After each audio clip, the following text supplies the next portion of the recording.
மணப்பாறை உட்கோட்டத்தில் வந்து இருக்கக்கூடிய ஒரு தனியார் பள்ளியில் ஒரு பெண் குழந்தைக்கு எதிரான ஒரு பாலியல் துன்புறுத்தல்னு ஒரு குற்றச்சாட்டு வந்த உடனே நம்ம துரிதமாக செயல்பட்டு அவங்க பெண்ணுடைய பெற்றோர்கள் சொல்லிக் கொடுக்கக்கூடிய முக்கியமான அந்த பள்ளி நிர்வாகத்து மேலே இருக்கக்கூடிய முக்கியமான குற்றவாளிகள் சொல்லியிருக்கக்கூடியவர்களில் 5 நபர்களில் 4 பேரை கைது பண்ணிட்டோம். 5வது நபரை இப்போ கைது பண்ணிவிடுவோம்.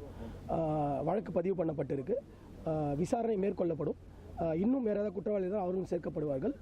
வழக்கின் புல விசாரணைக்கு தேவையான அனைத்து விதமான தடயங்களையும் ஆதாரங்களையும் காவல்துறை சேகரித்து கொண்டிருக்கிறது. பெண் ஆய்வாளர் அனைத்து மகளிர் காவல் நிலையம் மணப்பாறை அவர்கள் இந்த வழக்கை விசாரணைக்கு எடுத்திருக்காங்க. பாதிக்கப்பட்ட அந்த குழந்தையின் பெற்றோர்களுக்கும் எல்லா தகவலையும் சொல்லியிருக்கோம். அவங்களும் எஃப்ஐஆர் காப்பிக்காக வெயிட் பண்ணுறாங்க. எஃப்ஐஆர் காப்பி அவங்க கையில் கொடுத்துருவோம். யார் யாரை கைது பண்ணியிருக்கோம், என்னென்ன நடவடிக்கை எடுக்கிறது அவங்களுக்கு சொல்லியிருக்கோம். அவங்களும் அதை புரிஞ்சுக்கிட்டாங்க. அவங்களும் வந்து வழக்குக்கு கோஆப்ரேட் பண்ணுறாங்க. வழக்கு வந்து சரியான வகையில் புலன் விசாரணை செய்யப்பட்டு சரியான ஒரு முடிவுக்கு கொண்டு வரப்படும். இந்த மாதிரி பாலியல் துன்புறுத்தல் பள்ளி மாணவிகளுக்கு எதிராக அதிகமாக நடந்துகிட்டே இருக்குது. தொடர்ந்து இப்போ இன்னைக்கு காலையில் பார்த்தீங்கன்னா இந்த பழைய பாளையம் அதை தொடர்ந்து இப்போ அந்த மணப்பாறை இதை தடுக்கிறதுக்கான அடுத்த கட்ட நடவடிக்கை என்ன? நான் பொறுப்பேற்றதிலிருந்து மாவட்டத்தில் தீவிரமாக வந்து பெண்கள் மற்றும் குழந்தைகளுக்கு எதிரான குற்றங்களுக்கு எதிரான இந்த இதுக்கு வந்து விழிப்புணர்வு நிறைய பண்ணுறோம். இப்போ அடுத்த கட்ட விழிப்புணர்வும் அனைத்து குழந்தைகள் சம்பந்தப்பட்ட அனைத்து துறை அலுவலர்களையும் வைத்து ஒரு கம்பைன்டு ஒரு இன்டகிரேட்டட் ஒரு ஒருங்கிணைக்கப்பட்ட ஒரு விழிப்புணர்வு முகாம் கூடிய விரைவில் தொடங்கப்படும். அதில் வந்து ஒவ்வொரு பள்ளி, அது தனியார் பள்ளியாகவும் இருக்கலாம், இல்லை அரசு பள்ளியாகவும் இருக்கலாம், எல்லா பள்ளிக்கும் போய் ஆய்வு செய்து குறைகளை அவேர்னஸ் கூடுறது மட்டும் இல்லாமல் குறைகளையும் கேட்டு அவங்களையும் மானிட்டர் பண்ணலான் இருக்கோம். எல்லா ஸ்கூல்லையும் சிசிடிவி மஸ்ட் இல்லைங்களா? ஸோ எல்லா ஸ்கூலோட சிசிடிவியும் எடுத்து செக் பண்ணலான் இருக்கோம். அந்த ஸ்கூலோட ஸ்டாஃப் எல்லாரையுமே செக் பண்ணலான் இருக்கும். இந்த மாதிரி பண்ணுவோம். ஒரு நடவடிக்கை எடுப்போம். கண்டிப்பாக அனைத்து பள்ளிகளுமே பள்ளி சம்பந்தப்பட்ட அனைத்து இப்போ கல்வி சார்ந்த நிறுவனங்கள்லையுமே நாங்கள் இந்த விழிப்புணர்வு மற்றும் முகாம் நடத்துவோம்.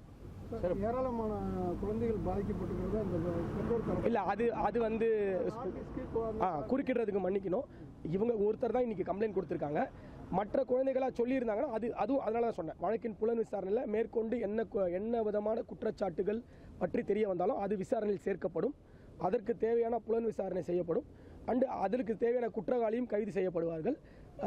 தடயங்கள் இப்போதைக்கு அந்த சிசிடிவி ஃபுட்டேஜ்னு சொல்கிறாங்க. டெக்னிக்கல் டீம் அதை எடுத்துகிட்டு இருக்காங்க. எல்லாத்தையுமே நாங்கள் கரெக்டாக ப்ரொசீஜராக கரெக்டாக பண்ணுவோம். அதை அரெஸ்ட் பண்ண வந்து முக்கியமாக வந்து 5 குற்றவாளி சொன்னது 4 பேர் பண்ணியிருக்கோம்.